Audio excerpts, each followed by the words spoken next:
दोस्तों, एक 14 साल की लड़की अपने लाइफ में कुछ बड़ा करना चाहती थी। वो 9वीं कक्षा का एग्जाम देती है, अच्छे नंबरों से पास भी होती है, लेकिन माता पिता की नज़र में वो 14 साल की लड़की अब जवान हो चुकी थी। वो उसकी शादी के लिए एक लड़का ढूंढते हैं और एक पुलिस वाले से उसकी शादी कर देते हैं। शादी होने के 2 ही साल बाद मात्र 16 साल की उम्र में वो लड़की माँ बन जाती है और फिर 2 साल बाद 18 साल की उम्र में वो दूसरे बच्चे को जन्म देती है। 2 बच्चों की मां बनने के बाद उस लड़की के सारे अरमान चकनाचूर हो जाते हैं। जो भी वो कुछ बड़ा करना चाहती थी, अब वो दूर की बात हो गई थी। दोस्तों, उसका पति पुलिस में था, लेकिन उस लड़की को ये कतई मंजूर नहीं था। वो कुछ और ही करना चाहती थी।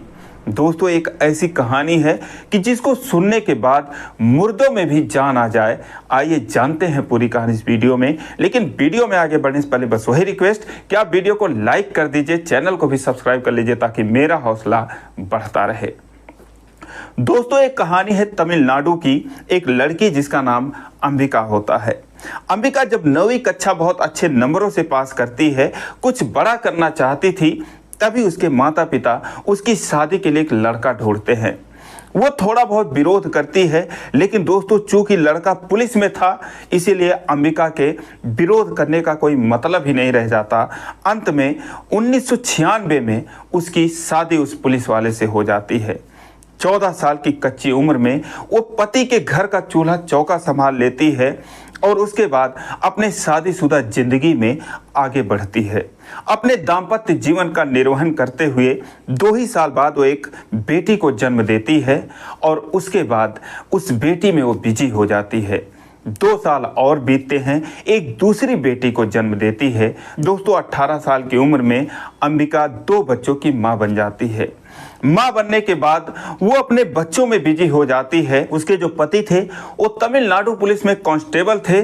तभी दोस्तों एक ऐसा दिन आता है जहां से अंबिका की जिंदगी बदलने वाली थी। गणतंत्र दिवस के परेड में उसके पति की ड्यूटी लगती है। वो कहते हैं कि मेरी परेड में ड्यूटी लगी है, अगर तुम भी गणतंत्र दिवस का परेड देखना चाहती हो तो चल सकती हो। दोस्तों, एन अंबिका फौरन तैयार हो जाती हैं और उसके बाद वो जाके वहाँ परेड देखने लगती हैं। दोस्तों, गणतंत्र दिवस का परेड देखने के दौरान एन अंबिका की नज़र अपने पति पर जब गई तो उन्होंने देखा कि वो कई पुलिस वालों को सैल्यूट मारते नजर आए। वो सोच में पड़ जाती हैं कि आखिर उनके पति पुलिस में हैं और दूसरे पुलिस वालों को सलामी क्यों कर रहे हैं। जब वो घर आते हैं, वो उसका कारण पूछती हैं कि आखिर क्या बात है, आप वहाँ पर सैल्यूट क्यों कर रहे थे सबको। तो उनके पति कहते हैं कि वो सब बड़े ऑफिसर थे, आईपीएस ऑफिसर थे, उनको हम लोगों को सैल्यूट करना पड़ता है, उनको इज्जत देनी पड़ती है। वो लोग एसपी रैंक के अधिकारी थे। तो एन अंबिका कहती हैं कि फिर आप एसपी क्यों नहीं बन जाते। दोस्तों, पति मुस्कुरा देते हैं। वो कहते हैं कि एसपी बनना इतना आसान नहीं है, यूपीएससी का परीक्षा पास करना पड़ता है, आईपीएस का एग्जाम पास करना पड़ता है। अंबिका कहती हैं तो आप क्यों नहीं कर लेते। दोस्तों, फिर मुस्कुरा देते हैं। वो कहते हैं और आईपीएस बनना कोई बच्चों का खेल नहीं है। तो एन अंबिका कहती हैं कि मेरा मानना है दुनिया में कुछ भी असंभव नहीं है, आप नहीं कर सकते तो आप मुझे करने दीजिए, मैं करके दिखाऊंगी, मैं आईपीएस बन सकती हूँ। दोस्तों, जिस समय वो कह रही थी उस समय वो 10वीं भी पास नहीं थी। उनके पति सोचते हैं मजाक कर रही हैं, लेकिन दोस्तों वो मजाक नहीं था। वो जिद पर अड़ जाती हैं तो उनके पति कहते हैं चलो ठीक है, अगर तुम्हारी जिद ही है तो सबसे पहले तो तुम्हें 10वीं पास करना पड़ेगा, 12वीं करना पड़ेगा, ग्रेजुएशन करना पड़ेगा, उसके बाद यूपीएससी की परीक्षा में बैठ सकती हो। दोस्तों, वहीं से एन अंबिका की फिर से पढ़ाई शुरू होती है। वो प्राइवेट स्कूल से 10वीं करती हैं, 12वीं करती हैं और ग्रेजुएशन भी करती हैं। इधर ये बच्चों को संभालती रही, परिवार को संभालती रही और उधर उन्होंने ग्रेजुएशन तक की पढ़ाई कर ली। अब वो समय आता है 2005 का। वो जिस जिले में उनके पति की पोस्टिंग थी, डिंडीगुल जिले में, वहाँ पर यूपीएससी का कोई कोचिंग सेंटर नहीं था। वहाँ पर रहकर यूपीएससी की तैयारी करना नामुमकिन था। दोस्तों, फिर वो पल आता है जब उन्हें चेन्नई जाना पड़ता है। अब दोस्तों, उन्हें तैयारी के लिए चेन्नई जाना था, लेकिन एक बेटी 7 साल की, एक बेटी 5 साल की और पति को, इन तीनों को छोड़कर उनको जाना पड़ा। उनकी आंखें आंसुओं से भर आईं, लेकिन उनके जो पति थे उन्होंने कहा, तुम हमारी चिंता मत करो, बेटियों की चिंता मत करो, मैं इनको संभाल लूँगा, तुम्हारा जो सपना है वो तुम जाओ अपना सपना पूरा करो। दोस्तों वहाँ से वो चेन्नई चली जाती हैं और पूरी तैयारी के साथ दिन रात मेहनत करने के बाद 2005 में वो पहली बार यूपीएससी के एग्ज़ाम में बैठती हैं, लेकिन दोस्तों वो प्री में ही फेल हो जाती हैं। जैसा कि सभी जानते हैं, आईएएस आईपीएस बनने के लिए 3 स्टेज से गुजरना होता है, प्री, मेंस और इंटरव्यू। तो प्रारंभिक परीक्षा में ही फेल हो जाती हैं। उसके बाद उनके पति कहते हैं, कोई बात नहीं, तुम एक और प्रयास करो।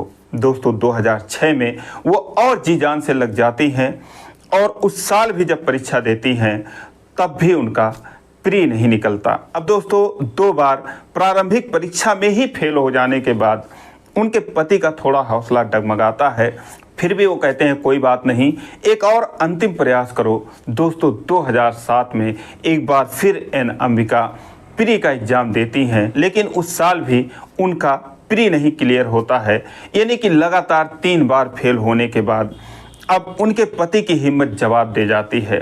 वो कहते हैं कि मैंने कहा था कि ये बच्चों का खेल नहीं है, लेकिन तुम नहीं मानी।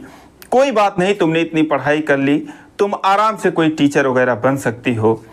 एक काम करो, अब अपना बैग पैक करो और चेन्नई से तुम हमारे पास चली आओ। लेकिन वो सोच में पड़ जाती हैं। दोस्तों गणतंत्र दिवस के परेड का वो पल उनके जेहन से निकल ही नहीं रहा था जब उनके पति पुलिस ऑफिसरों को सलामी दे रहे थे। वो दूसरे दिन अपने पति को कॉल करती हैं और कहती हैं, एक मौका और मुझे दीजिए। तो उनके पति कहते हैं, मैं तो मान भी जाऊं, लेकिन अब बेटियों का सब्र जवाब दे रहा है। वो कहती हैं कि चलिए ठीक है, बेटियों से बात करती हैं। तो उनकी बेटियां कहती हैं, ठीक है मम्मा, आप पढ़ाई करिए, हम लोग पापा के साथ ही रहेंगे। दोस्तों 2008 में वो अपना अंतिम प्रयास करती हैं, लेकिन दोस्तों इस बार उनकी मेहनत रंग लाती है। वो प्री पास कर जाती हैं, उनके पति बहुत खुश होते हैं। उसके बाद मेंस का एग्ज़ाम होता है, उसे भी क्लियर करती हैं। फिर बारी आती है इंटरव्यू की, जो कि सबसे कठिन माना जाता है। दोस्तों इंटरव्यू में बैठती हैं और उसके बाद जब रिजल्ट आता है तो अंबिका के खुशियों का कोई ठिकाना नहीं था। दोस्तों वो आईपीएस बन चुकी थी।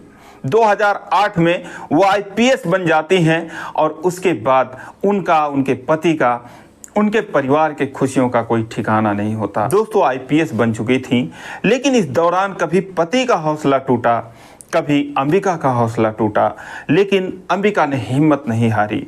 दोस्तों इंसान ठान ले तो क्या नहीं कर सकता है। एन अंबिका अपनी सफलता का सारा श्रेय अपने पति को देती हैं। उन्होंने कभी अपने माता पिता पर यह आरोप नहीं लगाया कि उन्होंने उनकी बाल विवाह कर दी, बचपन में ही उनकी शादी कर दी। वो अपनी परिस्थितियों का सामना करते हुए, अपने हौसलों को बुलंद करते हुए आगे बढ़ने का प्रयास करती हैं और कठिन परिश्रम के बाद अपने सपनों को उन्होंने पूरा किया, अपने पति के सपनों को पूरा किया। आज वो महाराष्ट्र में मुंबई पुलिस के जोन 4 की डीसीपी हैं, डिप्टी कमिश्नर ऑफ पुलिस हैं, मुंबई की पुलिस उपायुक्त हैं। दोस्तों अंडरवर्ल्ड पर जिस तरीके से उनकी धाक है, जिस तरीके से अंडरवर्ल्ड उनके नाम से कांपता है, उन्हें लेडी सिंघम भी कहा जाता है। तो दोस्तों ये रही कहानी। आप लोगों को कैसी लगी कमेंट करके ज़रूर बताइए, और अच्छी लगी हो तो चैनल को सब्सक्राइब करिए।